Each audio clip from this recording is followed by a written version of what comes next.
Hello বন্ধুরা, গত এক দশক ধরে চীনের আর্থিক বিকাশ আমেরিকার থেকেও 7 গুণ বেশি হয়েছে। কিন্তু এমন কেন হয়েছে আপনি কি কখনো ভেবে দেখেছেন? চীনের জিনিসপত্র সাধারণত সস্তায় পাওয়া যায়, কিন্তু তা দীর্ঘস্থায়ী হয় না। এটি আমরা সবাই জানি, কিন্তু আমরা খুব কম মানুষই জানি যে চীন পুরো পৃথিবীর মধ্যে নকল জিনিস বানানো আর তা বিক্রির দিক থেকে সবার আগে রয়েছে। তো এই ভিডিওতে আমরা চীন সম্পর্কে এমন কিছু দেখতে যাচ্ছি যা আপনি কখনো ভাবতেও পারবেন না। আমাদের মধ্যে অনেকেই আমরা চীনের তৈরি জিনিসপত্র কিনে থাকি, কিন্তু আমরা আসলে কি ব্যবহার করছি তা সম্পর্কে আপনি কল্পনাও করতে পারবেন না। চায়নার যে সমস্ত খেলনা আমরা আমাদের বাচ্চাদের কিনে দিয়ে থাকি তা ইউজড কন্ডম থেকেও তৈরিকৃত হতে পারে।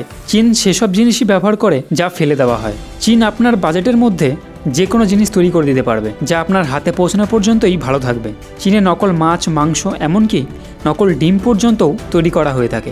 চীন সম্পর্কে লোকমুখে একটা কথা প্রচলিত আছে যে এখানে টেবিল ও চেয়ার বাদে 4 পাওয়ালা সব জিনিসই খেয়ে ফেলা হয়।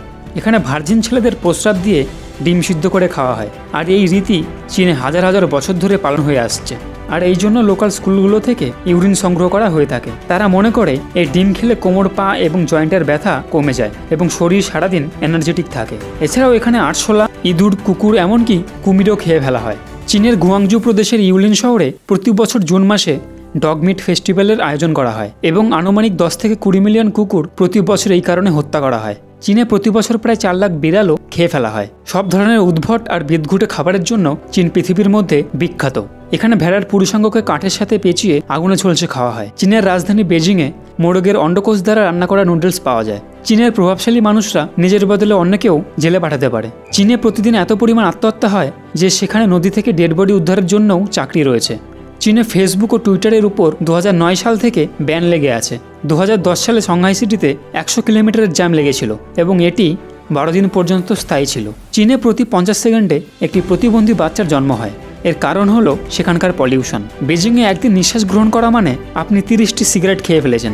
এমনকি আপনি ইন্টারনেটে থাকা অধিকাংশ ছবিগুলোতে মাস্ক পরা মানুষ দেখতে পাবেন।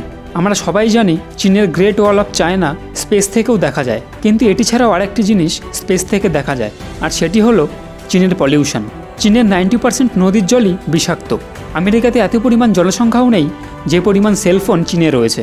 এখানে গৃহপালিত পশুদের পেইন্ট করে বাঘ, পান্ডা, জেব্রা বানানোর ট্রেন্ড রয়েছে।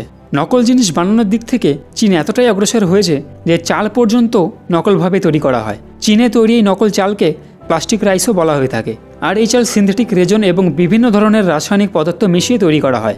এই চাল রান্না করলে ভাতের মতোই দেখতে হয়, আর এই চাল খেয়ে অলরেডি অনেক মানুষ অসুস্থও হয়ে রয়েছে। কিন্তু তারপরে এই চাল চীনে খোলাখুলিভাবে বিক্রি করা হচ্ছে। চীনে মধু নকলভাবে তৈরি করে বিক্রি করা হয়, আর এই 1 লিটার নকল মধু 100 টাকার মধ্যে তৈরি করা সম্ভব। তারপর এটিকে 800 থেকে 1000 টাকায় প্রতি লিটারে বিক্রি করা হয়। তো এতক্ষণে আপনারা হয়তো নিশ্চয়ই বুঝে গিয়েছেন যে চীনের জিনিসপত্র কেন এত সস্তা হয়, কেন দীর্ঘস্থায়ী হয় না। এত কিছুর পরও যদি আপনি চীনের জিনিসপত্র কিনে ব্যবহার করে থাকেন, তবে আপনি টাকা খরচ করে মৃত্যুকে কিনে আনছেন। চীন সম্পর্কে আরও এত অদ্ভুত তথ্য রয়েছে যা একটি ভিডিওতে আলোচনা করা সম্ভব নয়। আমার এই ভিডিওটিতে 1000 লাইক পূরণ হয়ে গেলে ভিডিওটির সেকেন্ড পার্ট আপলোড করা হবে। ভিডিওটা আজকে এই পর্যন্তই। এমন নতুন আরও ভিডিও পেতে ভিডিওটিতে একটি লাইক করে আমার চ্যানেলটিকে সাবস্ক্রাইব করে দেবেন। দেখা হবে পরবর্তী এপিসোডে। সবাই সুস্থ থাকবেন। ধন্যবাদ।